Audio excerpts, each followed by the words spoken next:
As you saw in the thumbnail, the title of this video is my 3 fitness tiers. Now, when I say tiers, I don't mean level of importance. I mean, they're all equally important in my routine. But it's just, what comes easier to me? One being the easiest. Now, I'm going to get off topic here because I have a bad habit of doing that. I had some dude comment. He was like, man, you didn't give any health advice on your video on the Fat to Fit one, and you just got off topic. That's an issue of mine. I don't like scripts. It's completely off the dome. I even do that at work sometimes when we're giving briefs. My coworkers all have a script and they're professional. I just get on there and just, I'm not a physician. I have a doctor in education, but I'm not your doctor. These are just videos of a regular dude, an employee, a father that's just doing what I do. And I think what works in my favor is I got a lot of documented videos. I've been recording my workouts since 2012. At one point, I was posting a workout video every day on Facebook, Instagram, and then, later on when I got on TikTok. And they just weren't picking up like that. And that was cool. And I would be like, I'm going to post because I don't care. So there is that. So if these videos aren't to your liking, my advice to most people is just don't look at them. I don't think I'm going to change that approach. That's been who I've been for years. Just get the information out there. That does not mean you have to use it. I am not some expert. I am my number one client when it comes to most of this stuff. And the research that I do in order to keep my certifications current, I'll apply that, within my nutrition, my rehab recovery, and then my workouts. So the tiers. I'll start with the first tier, and I'll explain to you why that is the tier for me. Tier 1 is just the lifting part. That's the easiest part for me. Now, it took some time for me to get it to that point, but, I have my own specific way of working out. I always advise people, once you find that way of working out, you'll know how to adjust that around your dynamic in life. What you got going on with your kids, your spouse, work, all that stuff. I do circuits. And that was something that I had picked up in the military because you press for time. You got a lot of stuff going on, but you still want to try to get your workouts in. So my circuits are back to back to back to back. Like supersets, trisets, quad sets. I don't know the number for like 8 movements, but it's that sets. And I'll do that 4 to 5 sets, 8 to 12 reps. And I can do that because I'm at home. When I was going to the gym at 24-hour fitness, it would be like 3 sets because I would go to the gym and then I would come back and I would run the stairs. I would always do the stairs afterwards. This was like after 2020. Before I would do my circuit. Then I would come home, get ready for work, get my son to school, do some schoolwork and stuff like that. So circuits that's always been my thing. And it's always worked for me. And I think I had picked that up like in 2007. I was getting ready to go to Afghanistan, and I was just trying to find a way to get a workout in and be done and then get to work. And I can get a good circuit in 25 minutes, believe it or not. Now, if you somebody, like now I work out a little longer, but I don't personally think I got to do an hour and a half in order to get a good pump and get a good workout. So I do circuits. Now, I went through the same thing that most people went through in 2020, which was COVID. And in COVID, me doing those circuits taught me that I can get a good workout in no matter what, even if I'm just doing push-ups. Because if you're doing 10 push-ups and you're struggling, then you just keep doing them, and then you're able to do 10 easy, you start doing 15. You just keep going up. When I run the stairs, I was doing 30 minutes. Then I start doing an hour. At one point, I was doing 4 hours. That's a different video. I wouldn't advise it, but I'm just saying you can just tend to do more to get the intensity. But once COVID hit, I didn't have anything. This right here is just combined time of just saving money, investments in this. This is not something that just happened just like that. But when COVID happened, I remember it like it was yesterday because it feels like that. What happened was I was working at National University And they told us, hey, there was an email that came through, everything was shutting down. And I had resigned from that job, actually. It was just some stuff going on. And then later I started working at San Diego State. But, when my coworkers were packing up their computers, I had already given my 2 weeks.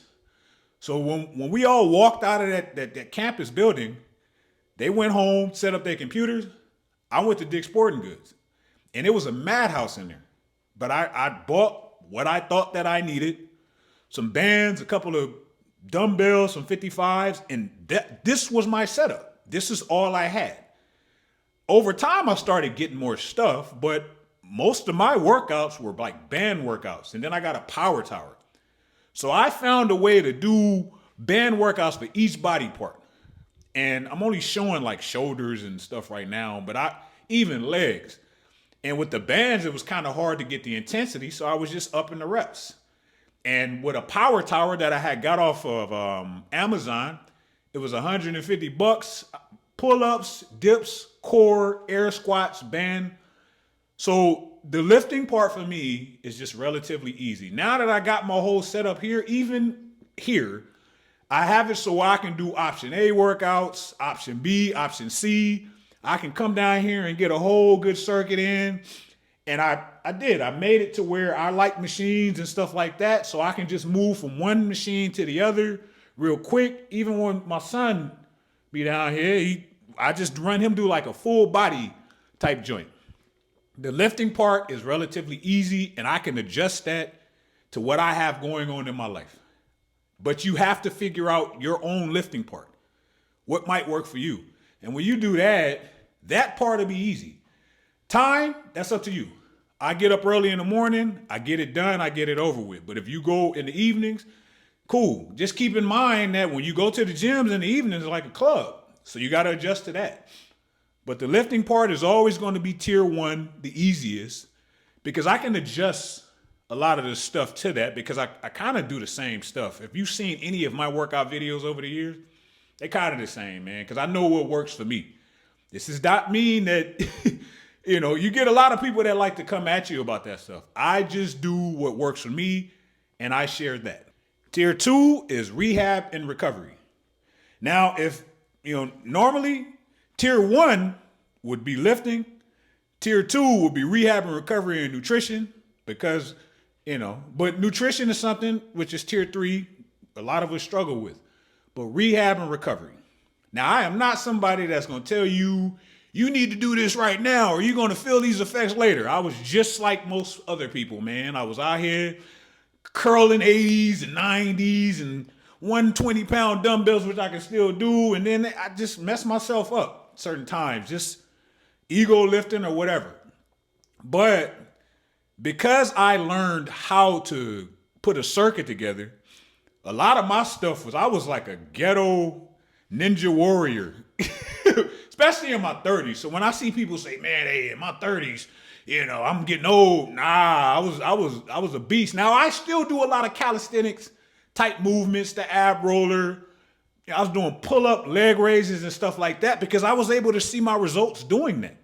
Yes, I was able to put on muscle with the heavy lifting and the squats and the deadlifts and the bench presses and stuff like that. But I saw like when I was strengthening the core, that helped me because I got 2 herniated discs, and it was a doctor that told me that. He was like, before we think about any other procedures like surgeries and stuff like that, try this. It was a doctor that put me on the ab roller. And it was me that was just seeing something on like Instagram. Y'all remember like Bar Stars, these cats, I think they was out of prison, but they would be doing all these crazy calisthenic stuff. I gravitated to that. But I started to realize I was just achy. And it was my girl that had put me on just different rehab and recovery stuff. It started with red light therapy. I do take cold showers. The goal was to get a cold plunge in here in the sauna. It just hasn't happened yet. You got to find space. I do have a cheaper pop-up sauna in the bathroom down here. It works for me, but if you got a regular sauna, you got space for that, go for it. I know I would have to get an electrician to come in here and rewire. I don't feel like dealing with all that, but it works. And I use that 2 to 4 times a week. I'm always going to use my pop-up sauna in there on Saturday and Sunday when I do those stairs. I take my vitamins. I stretch every morning. I stretch because if I don't, I'm gonna feel the effects of not stretching. I gotta stretch. Like if me and my old lady will binge watch a movie, I probably gotta get on the floor and stretch mid movie because I'm just banged up like that. But if I know staying active and doing this rehab and recovery stuff that I do will help me feel better, I'm just gonna do that. And I'm not gonna complain about it. I did this to myself. I'm very open about that. And yes, I am still active and I still do a lot of these calisthenics, but every morning, that's why I get up extra early to do my rehab and recovery stuff. I got a whole red light Ironman suit if needed. And I just hit the hot spots. So if my shoulders are bothering me, I'm gonna put them on my shoulders. If my elbows are bothering me, I have them for that. I got one for my back. I got them for my knees. I got the long pads. I got the panels. I'll just sit in front of the red light and I always feel better. It might be a placebo, but I know I feel better. So rehab and recovery, tier 2, it's always worked. If you have any just detailed questions, just hit me up. But yeah, man, like it allows me to keep going and it gives me that longevity. And I can't be mad at myself because I didn't know this stuff early on. I think sometimes we do that. We'll see something and then somebody will tell us, man, this gonna happen. Nah, you thought that was the right thing you was doing at the time, so you did it. I did it. And I'm older now, and now I'm glad that I've learned what I've learned. Now, this is beating the dead horse. I am piggybacking to stuff that I said in previous videos. And when I was in the Navy, I used to hate when somebody would talk in front of us and be like, to piggyback with this, I hate it. But I'm piggybacking to something that I said before. Nutrition, tier 3, is the most difficult. However, I know what I set myself up for, right? I am not about to be just eating whatever, drinking whatever, and then being mad at whoever or whatever when I know that I did it. So there are non-negotiables when it comes to my nutrition now. But I had to learn not to set myself up for failure. So if I was somebody that I'm making an announcement to the world or people that's around me, and I'm on day 5 of my fitness journey, and I am setting myself up for failure by not taking food with me, and then I go to work or there's a work event and there's a potluck or somebody bring in donuts or we next to a food court when I used to work at a national university, or my coworkers would order Uber Eats and my temptation level is still, iffy, I might fold. When stuff like that happens, you are overly hungry. Have you noticed how like you're overly hungry if you're like dieting and you forget to bring some food and you're hungry as heck? That food smells extra good. You can smell a slice of bread toasting somewhere, and it's crazy. Those senses are heightened. And then my temptation would not be where I needed it, and I'm a fold. And next thing you know, I'm looking for a reason to reward myself. Man, I ran 2 miles this morning. Matter of fact, I ran 2.5. That extra half, man, let me go ahead on and have my cheat day today. So I would have a cheat day that was supposed to be like on a Saturday. Next thing you know, I started Tuesday because I smelled this food, and I'm out of there. I don't do it now. Now, one thing that I do that, people that I've known over the years that would give you, issues about is there's always another option out there. A lot of these fitness influencers in these places are making it tough for you not to stick to certain things. And it's the noise and it's the distractions that's grabbing our attention. It's the car mukbangs that we looking at and you see in the comments that people be like, man, that look good. And it really don't. I eat protein donuts. I eat protein Pop-Tarts. I will eat a cauliflower pizza. And some people will be like, man, it don't even taste the same. It's okay. It is. And you know why? Because it's serving both purposes. I am eating the stuff that I like to eat, and then I'm eating a healthier option of that. Now, some of these Pop-Tarts and protein donuts that I eat, yeah, they got sugar and stuff in it. But I would rather eat that than eat, because I'm a regular donut and pizza guy, right?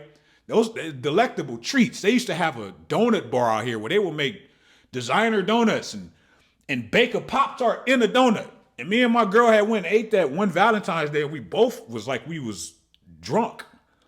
So I would much rather eat the healthier option. I refuse to take 15 steps forward and then take 15 steps back, and then I'm mad at the world. I'm blaming everybody for the decision that I made to eat what I'm eating. So I don't even set myself up for that. And you'll notice when you go somewhere, and it's been times that I was in the Navy and it would be on base and we would have to go to training. And once we break for lunch, people going to the right. I'm going to the left. They going to the food court. I'm going to GNC. I forget to bring something, so I'm going to grab me some protein chips, a protein drink, whatever they got in there. Maybe find something and get like a lettuce wrap burger or something like that. And people looking at you like you crazy. And then once we get back into the training, everybody falling asleep. Everybody got itis.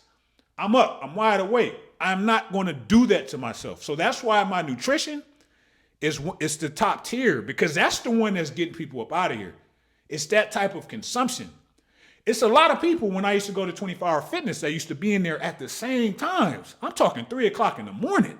They're doing the hard part. That's the hard work, to where you're getting up early every morning. Most people can't do that. That snooze button be taking a lot of people up out of here. But they couldn't get the nutrition part down. And then they don't do the nutrition part, and then they just assume, man, if I take this supplement, this fat burner, this pre-workout, this steroid, this TRT, I'll be okay. We're not even tracking what we're eating. And all you got to do is just have a conversation with people. I'm not talking on social media. Have a conversation with somebody that's telling you, hey, and this is setting aside the small percentage of those people, the population that got those ailments, that got like a thyroid, a PCOS or something like that. The average person that you know, that you have a routine conversation with, ask them what they eat. Tell them to give you a whole breakdown, an inventory of what they eat, and you'll know just by looking at it that most people are walking around in a calorie surplus. And they didn't know it until it was pointed out to them.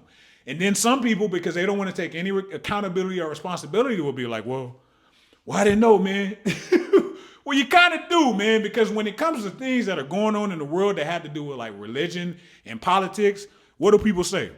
Do your research. But when it comes to nutrition, you don't even spin the bottle around to see what's on there. You don't even do your research. It's easily now, you could do a Google search. You got ChatGPT, you got Claude, you got Gemini, and it will tell you all this stuff. A lot of people just aren't doing those things. And because the way that social media is, and somebody's telling you something in order to get that click and that like, you might not want to do it no more. I'm hearing now that you shouldn't drink protein drinks.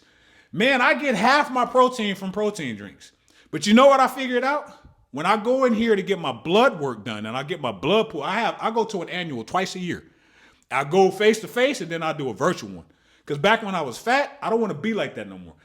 I always do those appointments. Now, if it's something like this, like my toe hurt, my back is giving me issues, I found a way, because tier 2, my recovery and my rehab, to fix that. But if it's like something that's in there and I'm breathing up and my chest hurting, I'm going straight to that doctor. But when I go in there and get my blood work done, a doctor ain't never told me, hold on, man, are you drinking protein drinks? You better stop. I'm talking all these years. My blood work is great. It wasn't always that way, man. But I'm telling you, people are telling you not to do these things now because it gets attention. And that's the one thing that, I've seen some people over the years that was just giving fitness advice, and it was great advice, but they had to change their narrative to keep up with the times. I can't tell you if you should drink protein drinks or not. I can't, man. And I know there's stuff that we put in all this different. I can tell you as somebody, I really don't like fruit like that. I don't. But when we go to Sweden and I eat some of them strawberries, I think that is the closest thing to crack that I would know about, because of the way that the food is made. They're out here in America, not to be a conspiracy theorist, but the way that this stuff is made, it's horrible, man. It's addictive. It keeps you hungry. It keeps you coming back to it. They got these people that they bring in and they hire to make this stuff look so appealing. Before I was into higher ed, where I work now, I was logistics. And this cost leadership issue is, if you go to a Costco, you got 3 options. Costco brand, some other stuff, and whatever. And you probably just gonna get a pallet of mayonnaise. If you go into like a Target or a Walmart, you got 25 options. So let me try this one and this one. Man, what you know about it just sets you up for failure if you don't have the knowledge. So nutrition is my tier 3. Sorry for rambling. So to recap, tier 1, the lifting, that's easy for me. I know exactly what I need to do when it's time to do it. Even when I come down here, I have an idea of what I want to do, but depending on how I'm feeling, I can change it up. But I had that mindset when I was going to 24-hour fitness. Because even though going at 3 o'clock in the morning, it was the same crew of people. Sometimes it will pick up. Sometimes people would change their workout around, and I would have to adjust mine. I'm going to get a good workout in. Now, tier 1, tier 2 helps that. The rehab, the recovery. By design, I get up and I do what I need to do in order to keep it going, in order to have that longevity. I run them stairs Saturday and Sunday, and it's always like 60, 70, 80-year-old people that just like, keep it up, young man. I wish I would have did that. That's the inspiration I need. I'm not saying I'm not inspired by like 20-something, 30-something fitness influencers, but I'm older. You know what I'm saying? So the longevity, it comes from the rehab and recovery. So I do stretch. I do use red light therapy. I do take cold showers. I do take my vitamins. Like, that's big for me. I have a picture of my vitamins. I think I posted. If not, here you go again. But I take A through K plus my probiotic and all these other things that I take. Now, my girl is real knowledgeable about that stuff, but I do take my vitamins. I started taking vitamins in 2007 while in Afghanistan, because there was this Army sergeant that we all thought he was 20-something years old, and he ended up being 43 years old, because when he took his helmet off, when we picked him up from the Kandahar airfield, he had a gray streak of hair. And I instantly gravitated to him. I said, bro, what is it that you do? He said, man, I take my vitamins. So when we convoyed down to the PX, I said, man, I have my basket. I said, show me what vitamins you take. I've been taking my vitamins all the time since then. And I've been taking them because even if I have travel or whatever, I take my vitamins. On ship deployments, I bought my vitamins. Take your vitamins. And then most importantly, nutrition. That's a gimme. I do not want to set myself up for failure when it comes to nutrition. That is the toughest one. I personally think that the food, maybe even or up under number 2 is alcohol, but the food is the most legal drug there is. And being somebody that was in the military, and I've been overseas, and my girl's from Sweden, you can tell the differences in this food. It is created. They hire these people, these billionaire fitness or these companies hire these people to come in and make this food to where it's appealing to you. And if your judgment is just thrown off and you instantly think you got to have a reward, once your subconscious start talking to you, you're kind of done if your subconscious is pointing in a direction that goes against whatever it is that you're doing. So yes, nutrition is very important. If you can get those 3 tiers down, you'll be fine. It's just because there's so much noise, and if you're new to it and if you're vulnerable, you don't know what to pick. But you know what the result is that you want, and you got to stick to something long enough in order to see it. Once that happens, everything else becomes noise. It was people that I used to follow on social media that was always just on point, but they had to change with the trends and the narratives, and it's just like they just start saying weird stuff, and I'm just like, I can't do it. I can't pay attention to that because I don't know what's right and what's wrong. Now I do.